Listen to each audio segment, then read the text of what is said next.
I'm Caitlin Greenleaf, registered dietitian, former D1 athlete, and also owner of New Leaf Nutrition, where I get to help athletes hit that next level in their sport and level up. I'm here interviewing Coach Brent Haley, who has a wealth of knowledge, so I hope you enjoy this video. Hi, Caitlin. This call is being recorded. Hey, Coach Haley, this is Caitlin. I knew that. How you doing? I'm doing great. How are you? I'm fine. From 1969 to 1987, during that time of which they won 10 team state championships and 6 runner-ups.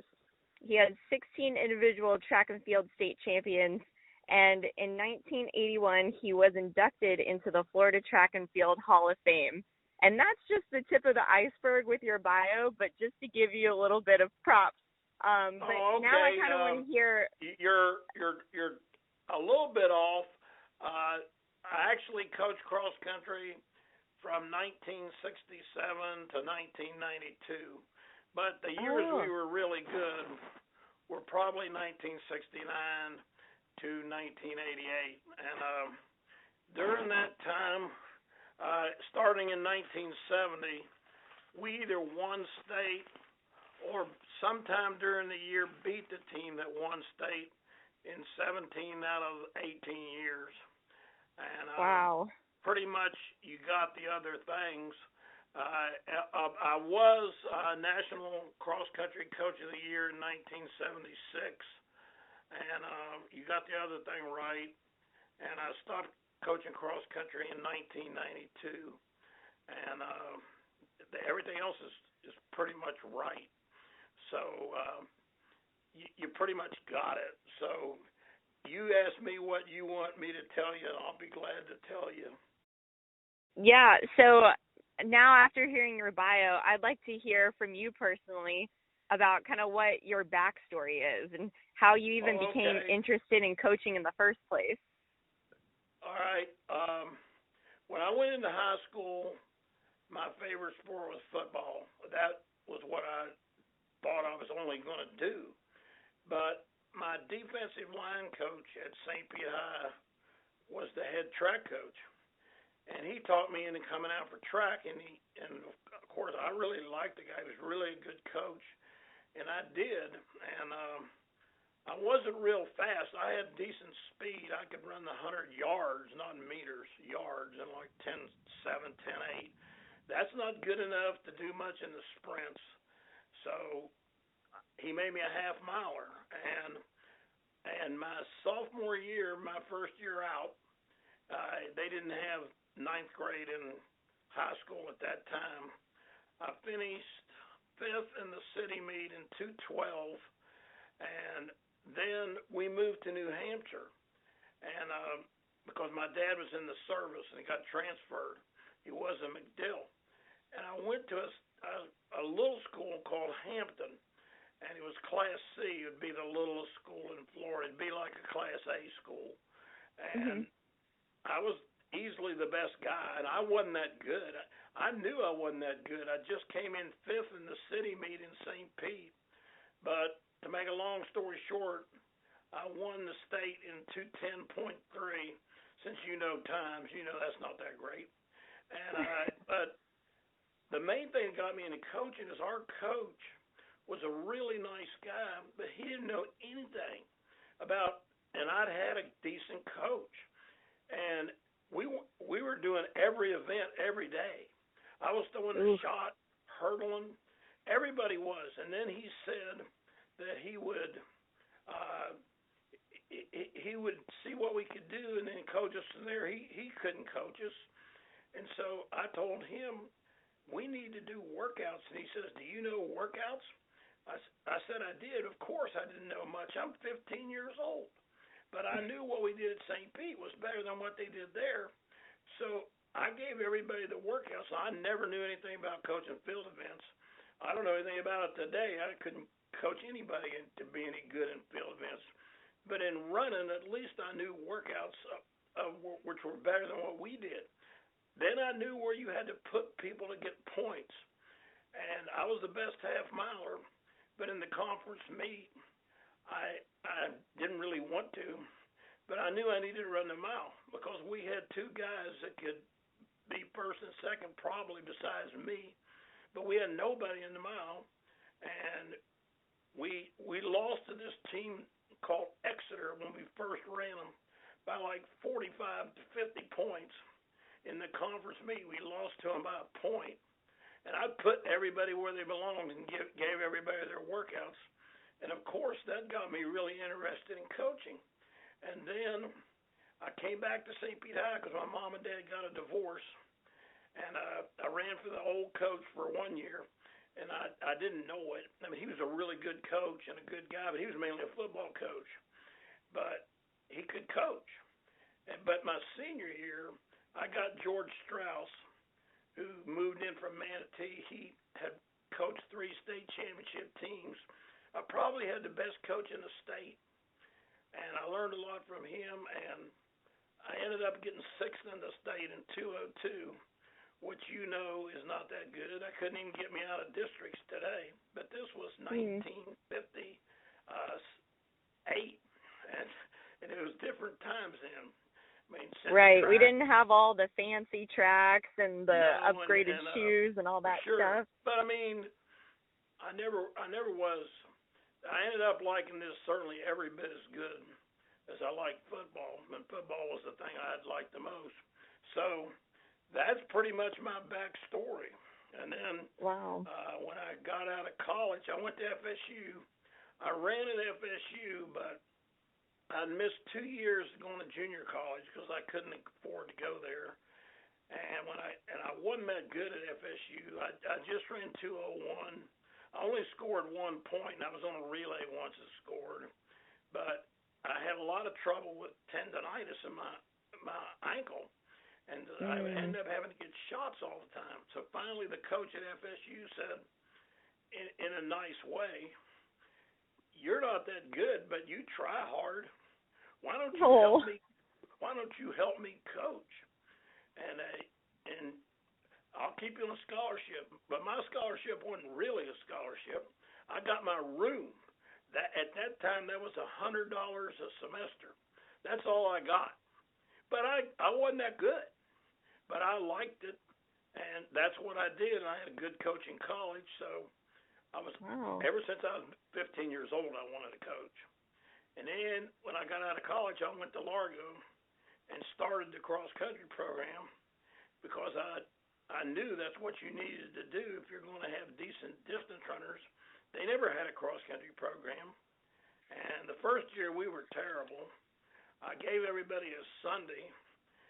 If we beat anybody in the conference meet, we beat Lakewood, so they got a Sunday. But the next year we won conference. That was 1968. And we started getting good ever since then.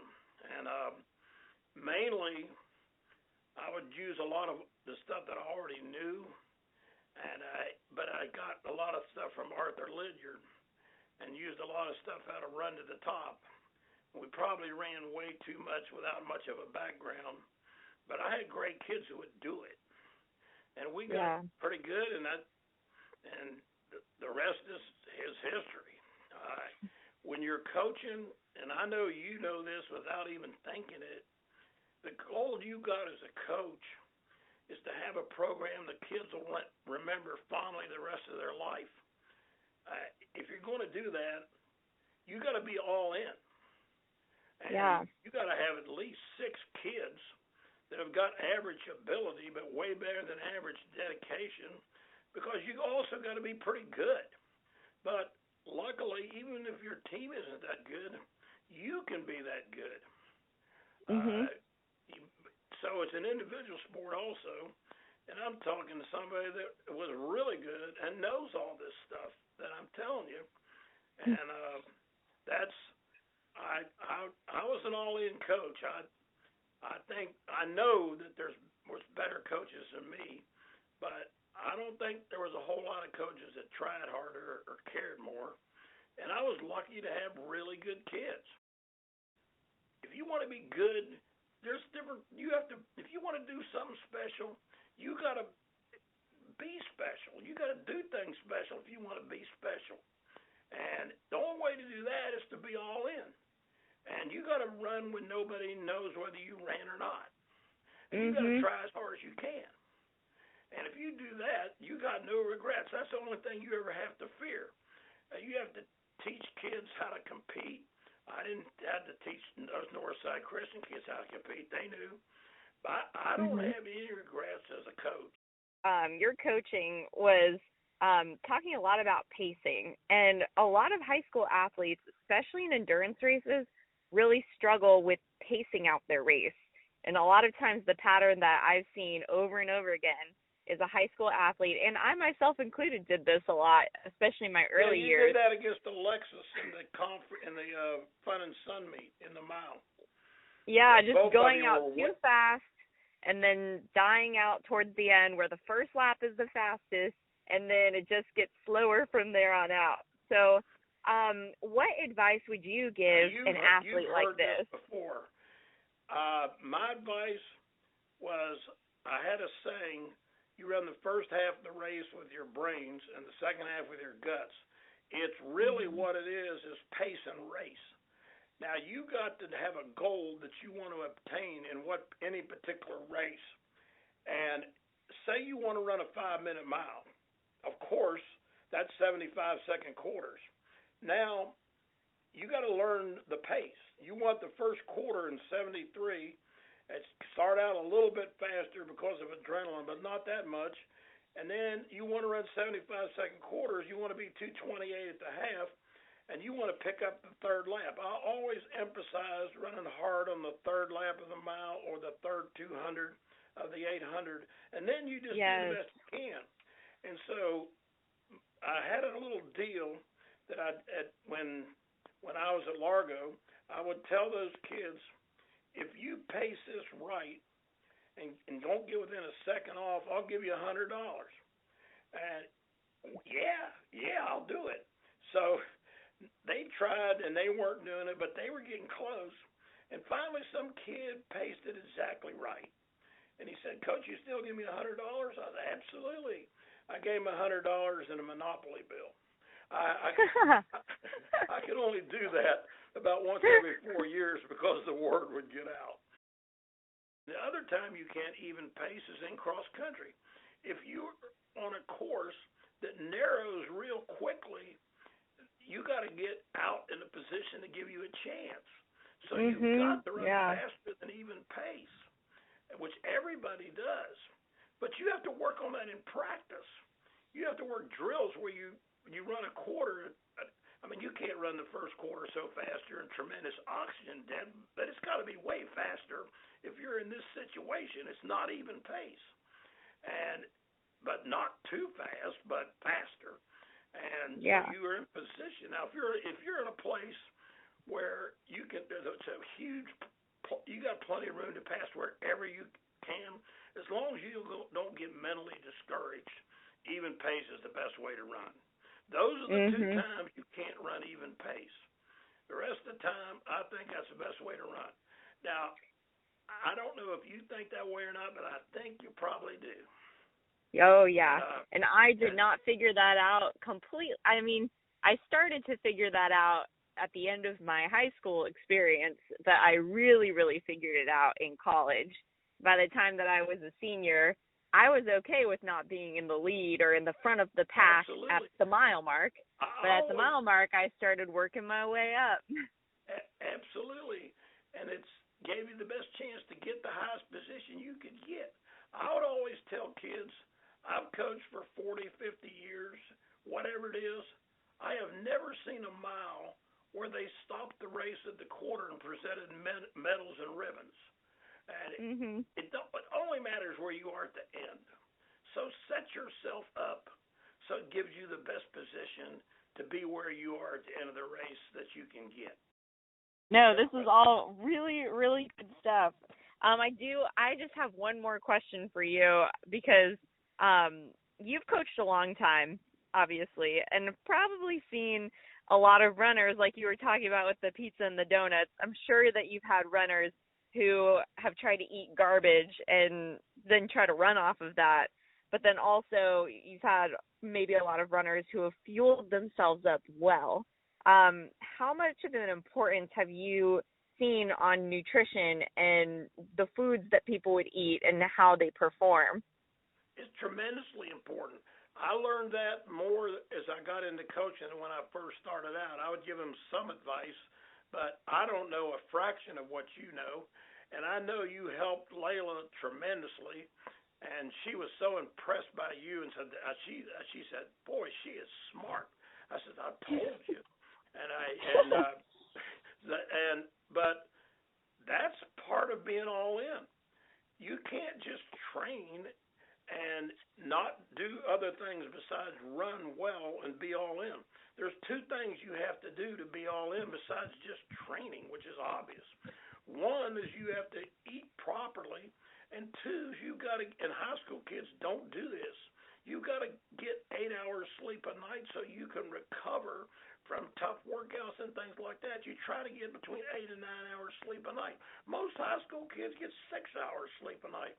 Over a course of a whole season, that takes an effect on them and it stops them from being what they can be. If they're eating junk all the time, that stops them from being what they can be. That's part of being all in. And if you have a kid that's all in, then he or she's going to do the best they can do, and they'll never have any regrets and wish they'd have done this or wish they'd done that. And I know you never brag or anything like that, but you did that stuff. And you, when you're 70 years old, like I said, you'll remember your career very fondly. That's my goal with kids. And I think we had a lot of kids that feel that way. And it makes you feel great as a coach. I mean, you're not going to make much money coaching, but when you have kids that feel that way and you know you had a small part in it, it's worth a lot more than money. And it's I know the person that you are, and I know that you feel that way. Well, thank you so much for taking some time today to talk with me and answer my questions. It was my pleasure. It's great talking to you, and if I was coaching anymore, I would definitely have kids get it with you to work on the nutritional side of it, because I know it helps them, and I absolutely know you know what you're doing. So best of luck to you in whatever you do. Thanks, Coach Haley. I'll talk with you later. Okay, sure. Thank you. Bye. Bye.